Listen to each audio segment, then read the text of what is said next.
If you're a student, you shouldn't be using willpower to force yourself through hours of homework. That's not what willpower is for. If you want to get your homework done without fighting yourself all night, you only need enough willpower to follow one rule. And that one rule can turn the thing distracting you from your homework into the one thing motivating you to finish it. Let me explain. Think about what normally happens when you sit down to study. You've got 30 pages to read, or 50 math problems, or even a 10-page paper that you haven't started yet. And you know exactly what you need to do, but you don't want to do it. Meanwhile, your phone is sitting right there. And somehow you have plenty of motivation to scroll through Instagram, plenty of motivation to watch YouTube, and plenty of motivation to play a game. Nobody has to motivate you to do these things. You don't need to set a timer to convince yourself to scroll for 10 minutes. You don't need discipline to watch another video. And if you're a gamer, nobody needs to convince you to play one more round, because you already want to.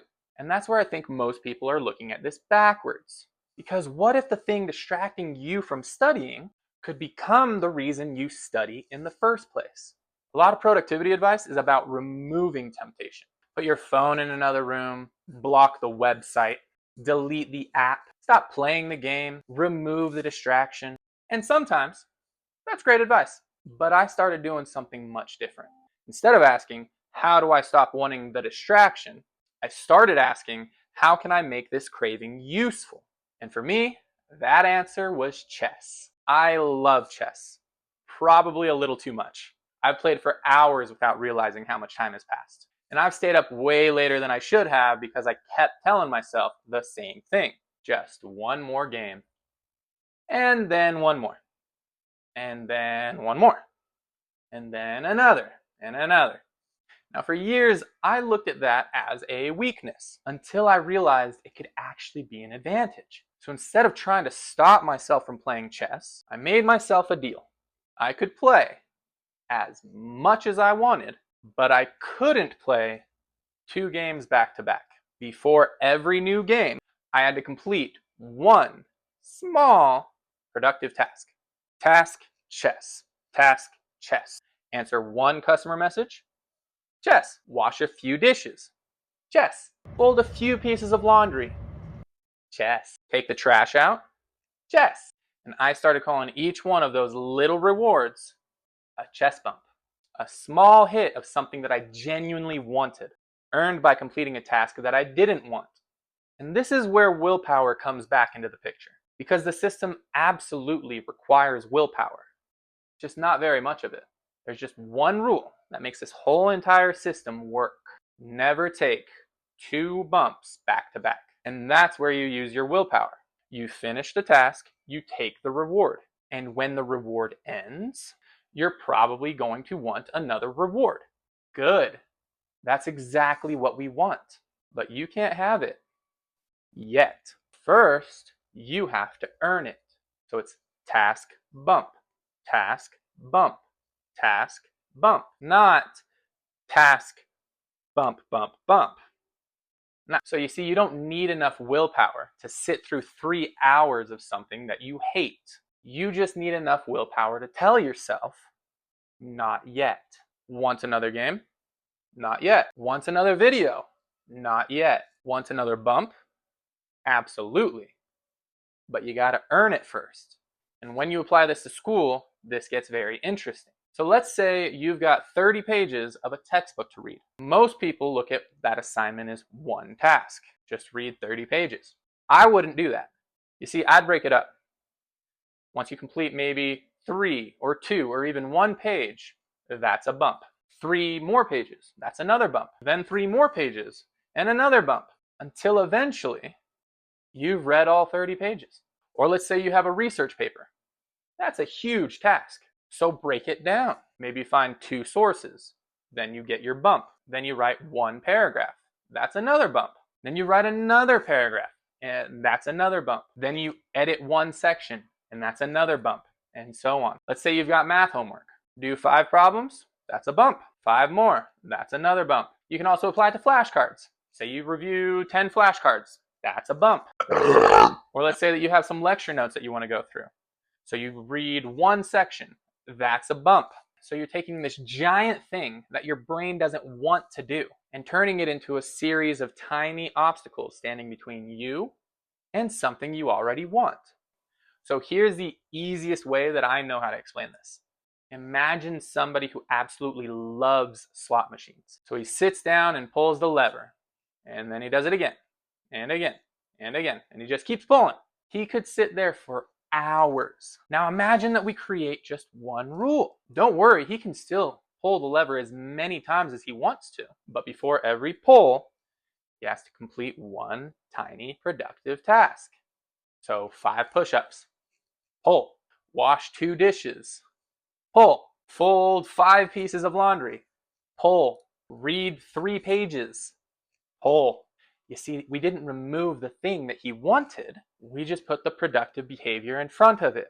So now the anticipation of the next pull is pulling him through the task. That's the idea of a chest bump.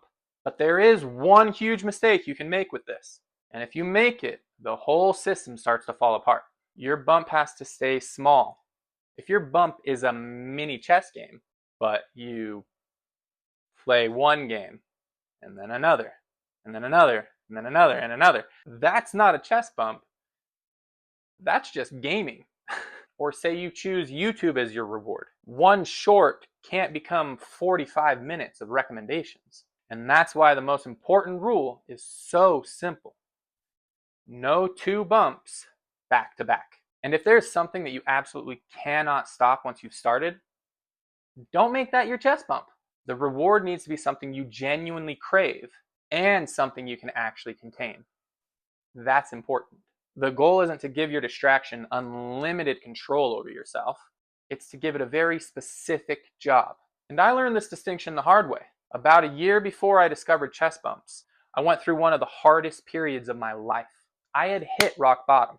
I weighed around 240 pounds. I was buried in debt. My career was a mess. My relationship had just ended. And I became obsessed with this idea that willpower was unlimited. So I started using it everywhere. I changed my diet. I went to the gym constantly. I started running. I worked on my finances. I applied for job after job. I lost more than 30 pounds. My finances improved, my career improved, my confidence improved. You see, it worked really well. But there was one problem. I hated it.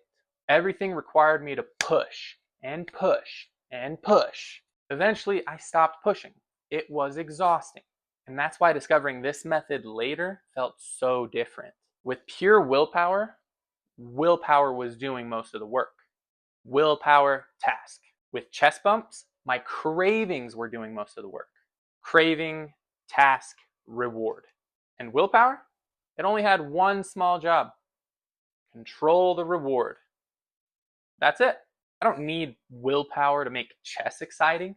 Chess is already exciting to me. I don't need willpower to make myself crave another game. I already want one. I just need enough willpower to say, you can have another one after the next task. And that's a completely different relationship with willpower. So if you're going back to school, don't overhaul your entire life tonight. Just try this on one assignment. Pick something you've been avoiding, then break it into pieces that seem ridiculously small. Write 1 paragraph. Read 3 pages. Complete 5 math problems. Review 10 flashcards. Whatever makes sense to you. Then find a micro reward that you genuinely crave. Not something you think you're supposed to enjoy, like a glass of water. Something you actually crave. And make yourself just one deal. No 2 bumps back to back. And then pay attention to what happens. Because if you start thinking about that reward while you're doing the task, that's the point. Instead of the craving pulling you away from what you need to do, it can start pulling you through it. So no, I don't think that willpower is useless. In fact, I think willpower can be incredibly powerful. I've seen what it can do in my own life, but it is limited, and I don't want it doing every job for me anymore. So give willpower just one job. Don't take 2 bumps back to back. Then let the thing you already want help pull you through the thing that you don't. 1 task, 1 bump, then earn another. And if you're someone who knows exactly what you need to do, but somehow still struggles to make yourself do it? That's what this channel is all about. Make sure to like and subscribe, and I'll see you in the next one. Dang it.